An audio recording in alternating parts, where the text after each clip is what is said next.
skills for effective leadership.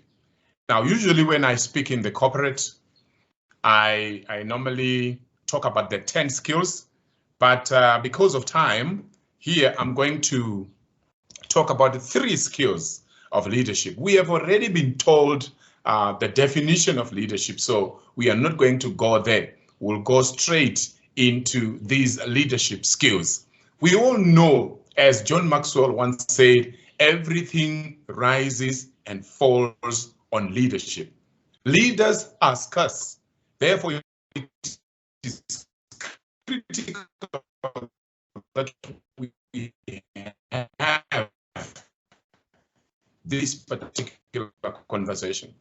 All right. So number 1 skill for leaders is being where you are going. We have already been told earlier on by one of the guests that leadership begins with a self-leadership. Do you lead yourself? Do you understand yourself? Can you lead you before you start leading everybody else? But then the question is, where are you going? Do you see the future? Great leaders see the future, of which I believe all of us here, we are leaders. And it's important for us to be visionaries. You need to know the vision, you need to know the mission, you need to know the values, and you need to live the vision, live the mission, and to live the values. All right? So I'm going to ask you, because I'm taking this as a conversation. I'm not going to be talking to you. All right? And in any case, even if it was a talk, 20 minutes is quite short, but it's a time that we can have a quick conversation among ourselves. I need somebody who can kindly share with us the vision of the society. Any volunteer? Any volunteer who wants to tell us what is the vision of the social work society? Okay, I can. The vision of the society is to be a leading student organization in addressing the negative outlooks of individuals, groups, and communities. Yes. Thank you very much, Wilibile. Now, one might be wondering, why am I asking this? The reason why I'm asking is that in many organizations, you will be surprised that even the people leading the organization do not know the vision, or they have it somewhere at the back of their minds. No wonder many organizations are stuck. As long as the leader or the leaders cannot see the future, then it's going to affect everybody. If you don't have the vision on your fingertips, if you don't have the mission on your fingertips, and you don't have the values, how then are you going to live them without actually knowing them and understanding them? Because it begins with you. Then in some organizations, you find that, yes, the mission is there, it's written, it's on the wall. The vision is there, it's on the wall. The values are there, they are on the wall. But when you look at what's happening in the organization, the vision is saying something, but where the organization is going is elsewhere. The values are saying something, but the way the people do their things, the culture in the organization is speaking the opposite. So we need to ask ourselves and to remind ourselves that everything rises and falls on leadership. We need to be visionaries. How good are we at being visionaries? How good are we at casting our vision and ensuring that everybody is following us to pursue that particular vision? Because it's one thing for you to have the vision, and probably you are living the values, you understand the mission, but have you helped everybody who is in your team? Have you helped everybody who is a member of the society to have the same understanding that you have? What am I talking about? You have seen it, because leadership begins at home. Charity begins at home. You see some parents who are very hardworking. They have a very good work ethic. Very hardworking, very caring. But when you look at their children, it's the opposite. which means they have been able to maintain a good culture personally as the leaders, the father and the mother probably, or the mother alone, or the father alone. But they have not been able to inculcate that same culture into their children, and there is a problem. And there is no way you can actually say, Kanana, it's not my fault. I have tried the best that I can. When your children are misbehaving, there is no way you can call yourself a star. It's a painful truth. There is no way you can call yourself a star.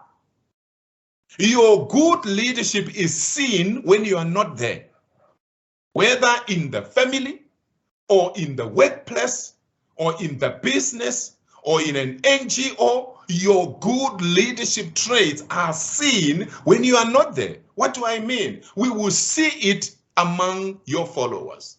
So that's the number one thing. Great leaders are great visionaries. Skill number two that we need to take very seriously is empathy. Being able to put yourself in other people's shoes. I would have called it emotional intelligence, but I thought that that would be, a big subject. So I thought we can just look at the skill of empathy, which is actually a subset of emotional intelligence. Are you able to put yourself in other people's shoes? Or people have to do, as you say, people has to do the way you do things without ever listening. So attached with empathy is the skill of effective listening. That's a separate skill on its own. But for today, we will just bring it together with empathy. An effective leader will listen carefully. They will empathize. Have you seen what some leaders do? You hear that Kito did A, B, C, D. You don't give Kito a chance to explain their side of the story. That means you are not empathetic. You just listen to whoever brought the negative news about Kito. What if Kito did not do what they are saying she did? What if Kito never said that? I think all of us here at one time or another, people lied about you. White lies, creative lies. They say they saw you in Mochudi, but you have never gone to Mochudi since you were born. They say they saw you in Mochudi and you were doing A, B, C, D, that is negative. And you're like, what? Not only that, they say other things and other things and other things. So when you are a good leader, you must learn to be balanced. You must learn to be empathetic. You must learn to put yourself in the shoes of your team members. It's not everybody that people report to you that is true. Some people have got agendas. I have learned it. No matter how much I care about somebody, no matter how close somebody is to me, when I hear something about another person, even if it's coming from somebody I trust so much, I always want to give that other person a chance. That's leadership. Because you will be surprised. People can lie. Sometimes they don't lie, but they will have spoken on their side. So it's important for you to hear the other side. You can only do that if you are an empathetic leader. If you are not an empathetic leader, it's none of your business. That's why you realize that people can easily demote another person. They can easily promote another person. They can easily ill-treat another person. They easily bully another person without even noticing. Why? There is lack of empathy. And I think leaders, you can agree with me. We are right now, as the whole world is going through one of the hardest times in history. If you are an empathetic leader, you need to be careful with your words. Be careful with what comes out of your mouth. You can actually destroy people by your words, and at the same time, you can build people. You will also agree with me that sometimes somebody can do something to you. Maybe they can step on your foot physically. You will easily forget that. But when somebody tells you you are a fool, you are ugly, You are an idiot. It's not easy to forgive and forget. Words are powerful. So an empathetic leader is very careful with their words. Before you speak, watch your words. Think carefully. We all know the golden rule. Whatever you want others to do unto you, do the same to others. So whatever you want others to say to you, whichever way you want people to honor you, you do the same. In fact, if possible, do it first to others. Be an empathetic leader. We don't have many empathetic leaders because we have so many greedy and selfish leaders. As a result, it's difficult because they are always thinking about themselves first. And I'm hoping, even if you were here and you were not empathetic, it's time to start learning to be empathetic. It's a very important skill in leadership, particularly when you are leading a society, because a society is a not-for-profit business. It's a not-for-profit organization. If you want to know, leading people voluntarily, volunteering as a leader is one of the hardest things to do. It can even be easier to lead when you have been elected. I mean, you have been employed, you have been hired, not where you are elected, or maybe you are actually volunteering and you are not paid for it. It's the hardest because some people will treat you anyhow. You need empathy. And number 3 is the ability to build a team.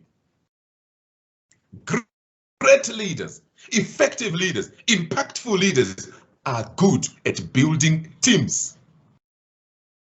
They know how to assemble a good team. And when they have assembled the good team, they put them in the right positions. It's one thing to bring the right people, to recruit the right people into your organization. But it's another is functioning in their position. All right? And then you empower them. So one thing I like about your society is that you're always running around to see what can we do to train. Now you see you are gathered here as leaders to say, how can we be more empowered? That's great. Other times you gather the people, you gather the members, organization members, and you say, let's be empowered. That's excellent.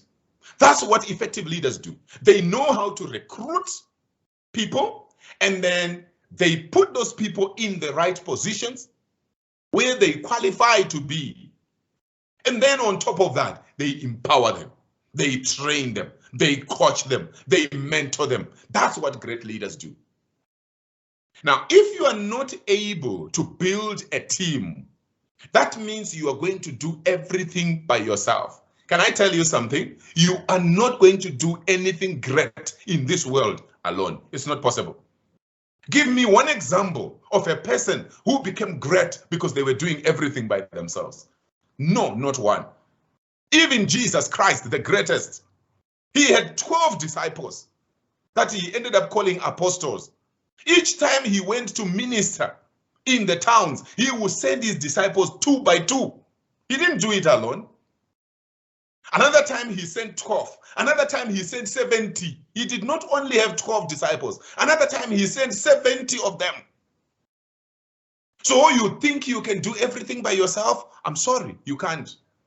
You are going to be limited. And this is the reason why we see some companies, particularly small and micro enterprises, they remain small, they remain micro forever. The reason is simple. These people may have good hearts.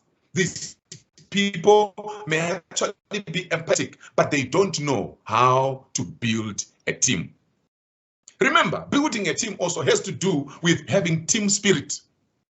It also has to do with you being able to lead that team.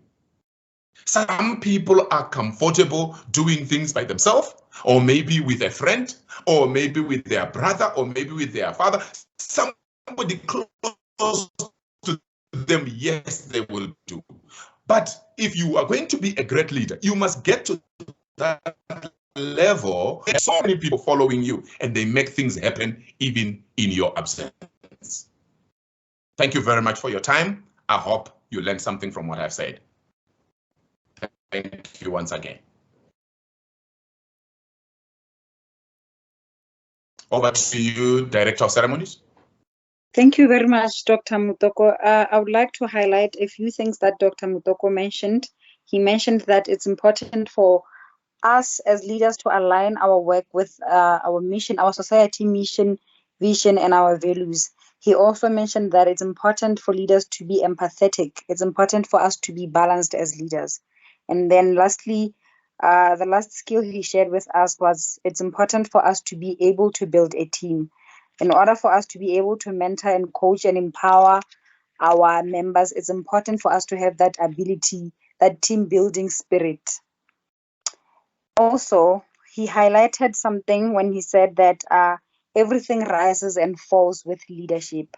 I believe we all will have to take that seriously and keep it in mind, bear it in mind that everything rises and falls on leadership.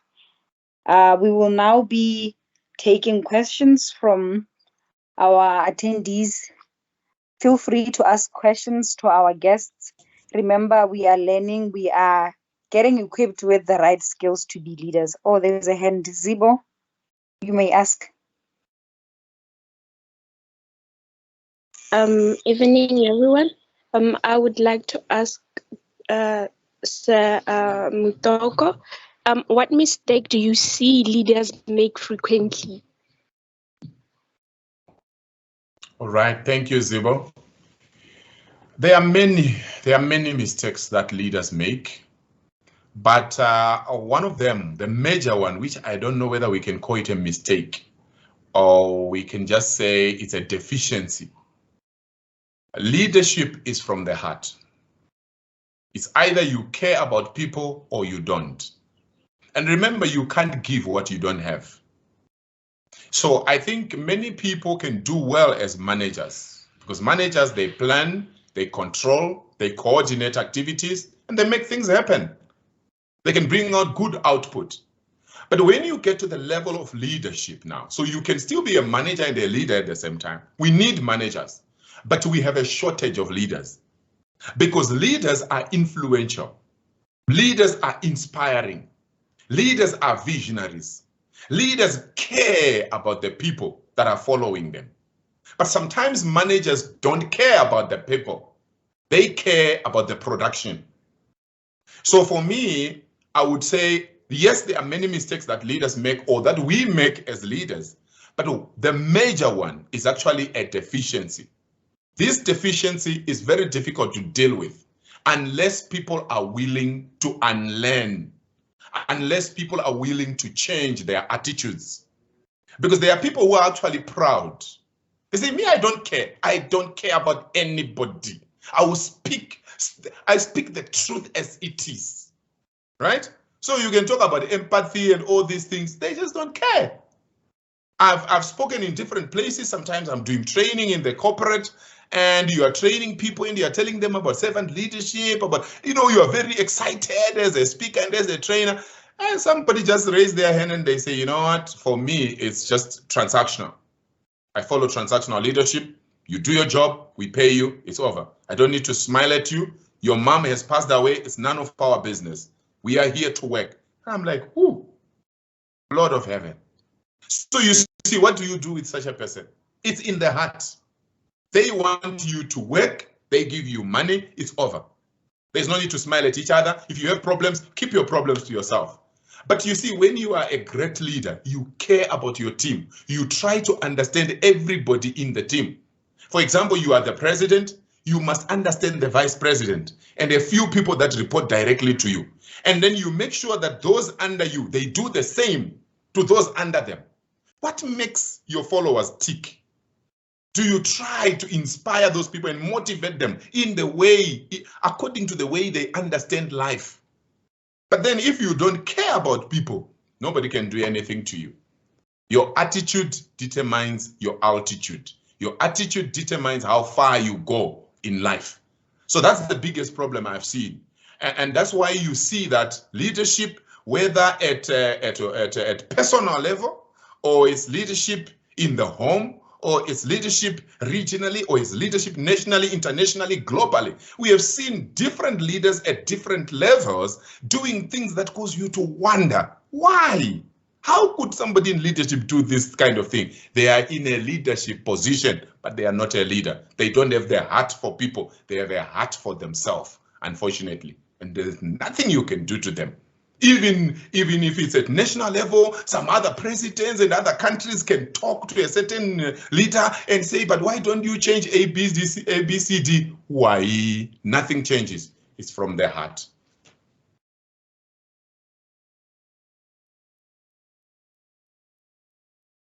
Over to you, Director of Ceremonies. Thank you, Dr. Mutoko.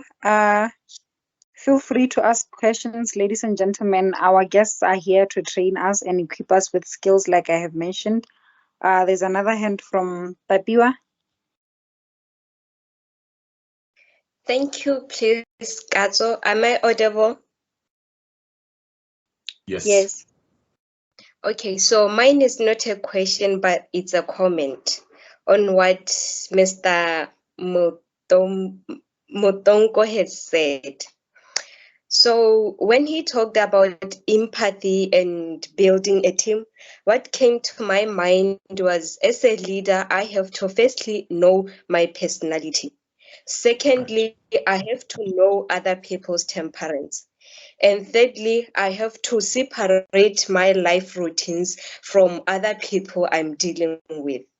Because when you are required to be empathetic as a leader, and when you are required to build a team as a leader, that means that you have to recognize other people's strengths rather than being based much on their weaknesses. Because as leaders, we hold different perceptions on life. But my perception won't necessarily be Katso's perception. Therefore, as a leader, it is important for me to know or to recognize other people's temperaments. That's the only way I can be empathetic to them.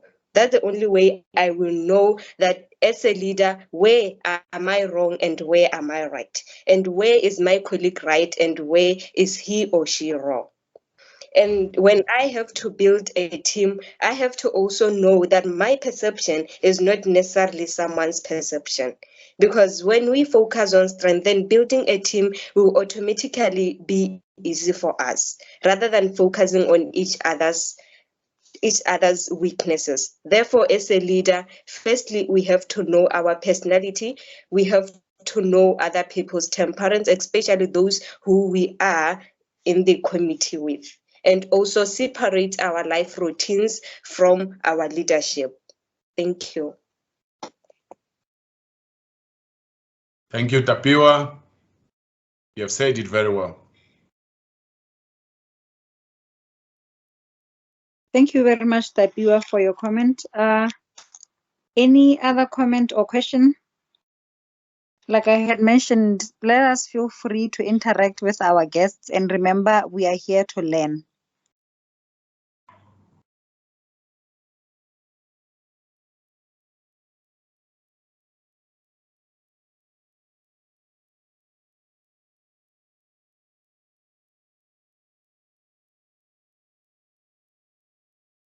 Okay, Bernard?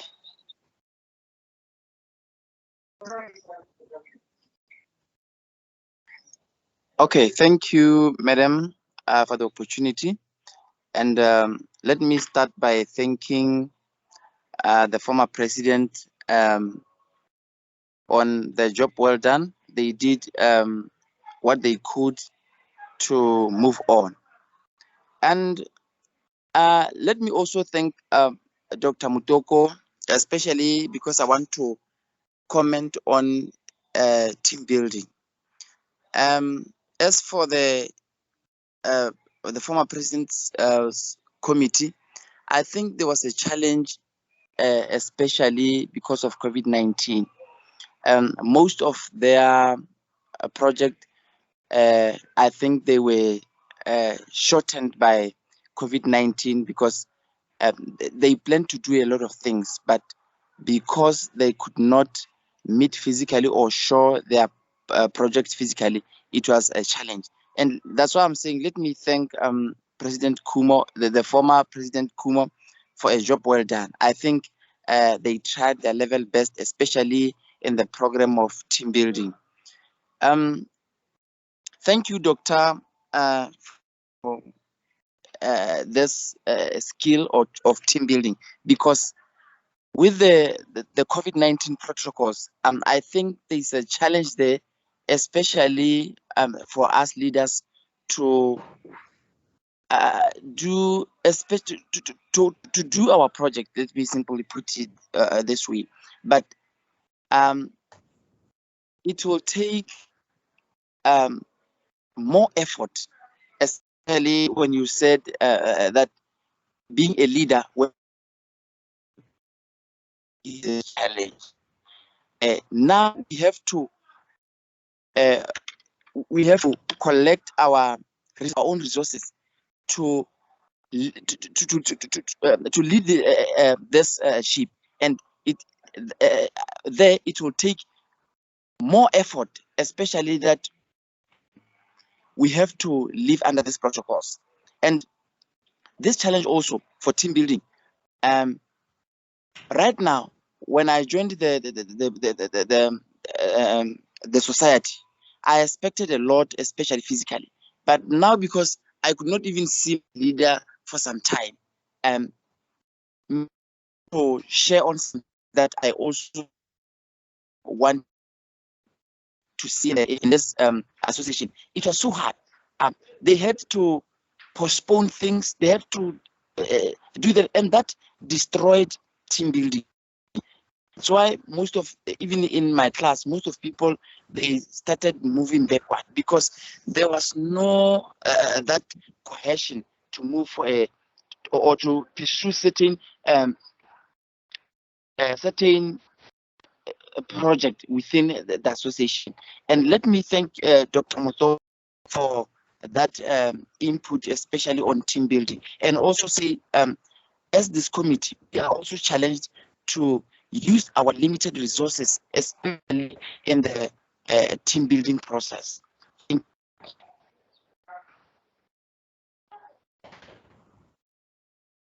Thank you very much, Bernard. Well said.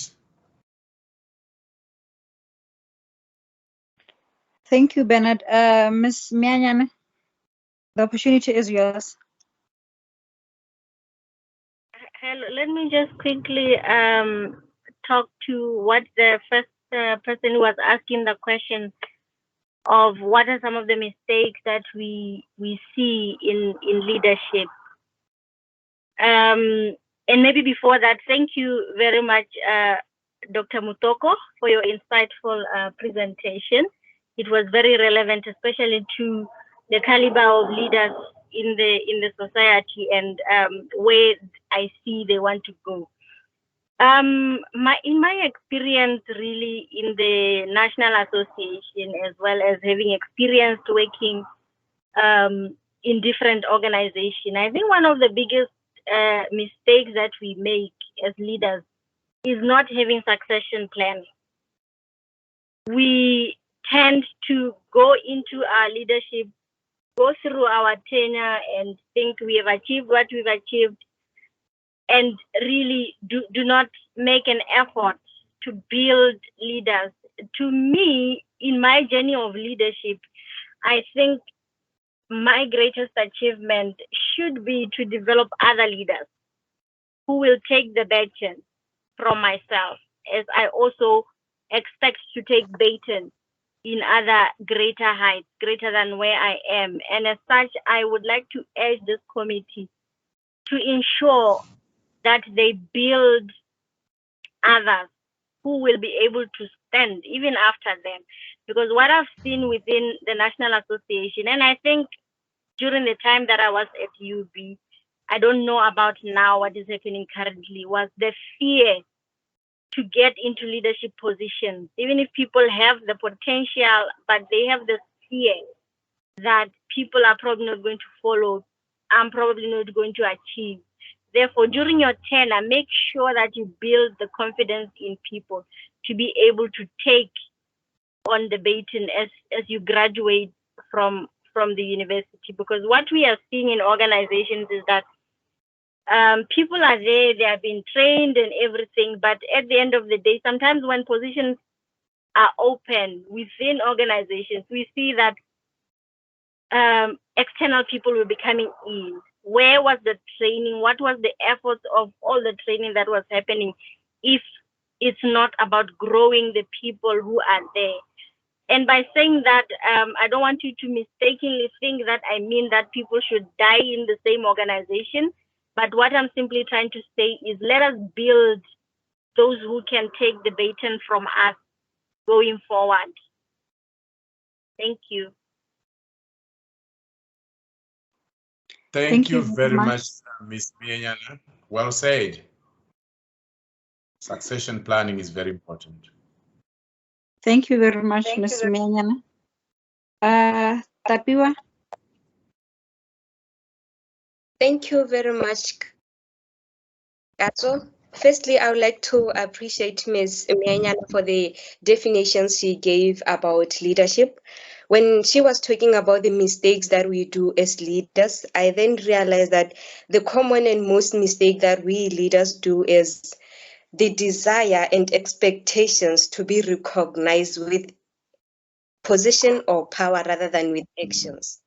When she talked about being a servant leader, she mentioned something about we should barely be recognized, but we should take action without the need to be asked or without the need to have a position, which is very true. Because even in the Bible, Jesus chose us to be fruitful, that we may be fruitful by our actions. Therefore, by our fruits, we will be recognized, or by our fruits, we will be known. So I believe that if we can work on that aspect of not being recognized by positions or the desire to be powerful, then it will be easy for us to be the servant of people or to serve people. Thank you so much for that definition, Ms. Mianyana. Thank you, Gazo. Thank you very much, Tapiwa. I'll give Dr. Mutoko an opportunity. Thank you very much, Katso. So one other mistake that is coming to my mind as leaders is being unavailable or being inaccessible. It's not easy to be a student and at the same time sacrificing to lead. We all know that. It's a real sacrifice. And sometimes the people we are leading may not even understand it. They would probably understand if they become part of us. So my assumption is that you are volunteering. Is that correct? Is that correct, Katso? Yes, sir, it's correct. Right. So, in other words, we must face the fact that when you are volunteering, you are a student, you still want to pass. So, like right now, others can be busy reading for tests and exams, they are writing their assignments, but here you are in a leadership training class. Why? Yes, it will help you to improve on yourself, but at the same time, the major issue is to say, we want to be better leaders. We want to take the society to another level. How can we do it? Oh, let's sit and be trained. Let's sit and gather and ask each other questions and have some guests to talk with so that we can be better leaders. That's a sacrifice. And that's something you really need to be appreciated for. But unfortunately, sometimes people don't appreciate. That's the sacrifice of leadership. So what I would just kindly ask you is to avoid that mistake of being unavailable and inaccessible. You see, before COVID, you could go to someone's lecture room, you could go to someone's office, you could go, you could meet up with somebody and you talk. But now, if as a leader, you keep quiet, you are in your cocoon, what's happening to all these people that are following you? They will be like sheep without a shepherd and they will get lost. So yes, we are busy. We also have issues in our lives, that we are dealing with, and we have to pass our assignments and everything. We have a future to look up to, but let's not forget we are leaders and we have people that we have to inspire. We have people that we have to inform. We have people that we have to empower as well. So let us avoid being inaccessible or unavailable leaders. Thank you.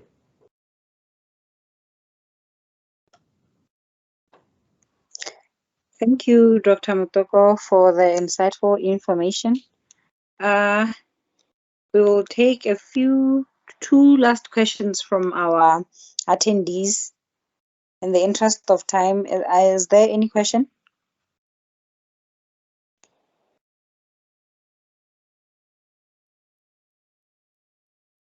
Ludo?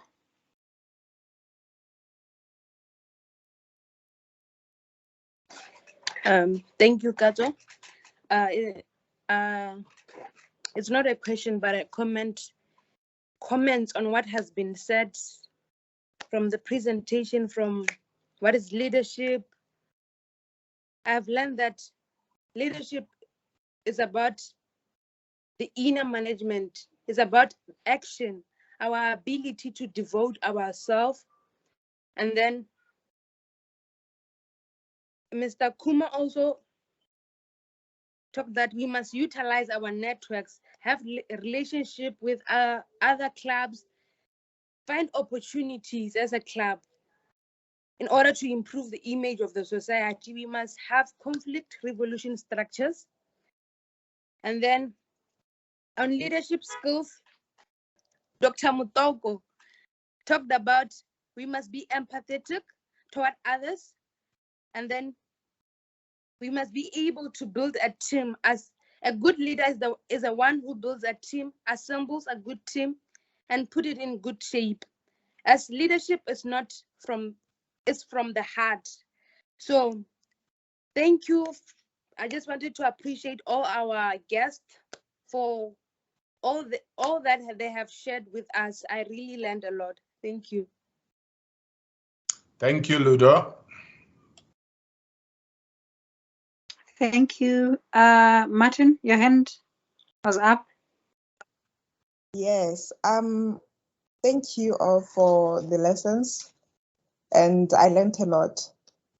Yes, we have started now being leaders. We long started being leaders, and now we are the committee of the UBSWS Society 2021-2022. My question now is, as a leader, let me just put myself in Ludo's position. As the president, how do I keep my team on track with the mission and the vision of the society? Yes, we have started right now with the training, but moving on, how do I keep my team on track with the mission and the vision of the society? Thank you. I hope I'm understood. Thank you, Martin, for the question. We will allow one of our guests to volunteer to answer your question. Thank you, Olibile. So what I would say is, one of the things that successful leaders do is to use consultative leadership, where you don't just think about something and you tell people to do it. So it's important for you as the main leader or the one who is in front to ensure that you understand the vision, you understand the mission, you understand the values, you align them with your own values. And then ensure that all the people in the committee get closer to each one of them as much as possible so that you understand them. You know, being a leader is not easy. It's not easy at all. But by the moment you begin to know the weaknesses and strengths of each of the people, and then you try to bring the strengths, your strengths, and each of them's strengths together, then the society is going to go boom, boom, boom, boom. So I think for me, I would say consultative leadership can play a major role. That's my comment. Thank you. Thank you, Dr. Mutoko. Tapiwa? Thank you, Gato. From what I have learned today, I will try to put myself into Ludo's shoes, our president. So Martin was asking on how her question was more based on influence, because from what I have learned from our guest is leadership is all about influencing. So we have to ask ourselves, not only Ludo, what level of influence do we have as leaders?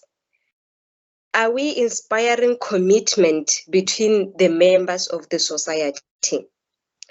Are we doing things that are embedded to our mission? Because if we are going to consider these things, then it will be easy for us to commit, and it will be easy for our president to know and read our temperances so as we can build a good working team. So it's all about both of us, not only our president, because for our president to function, we also need to function.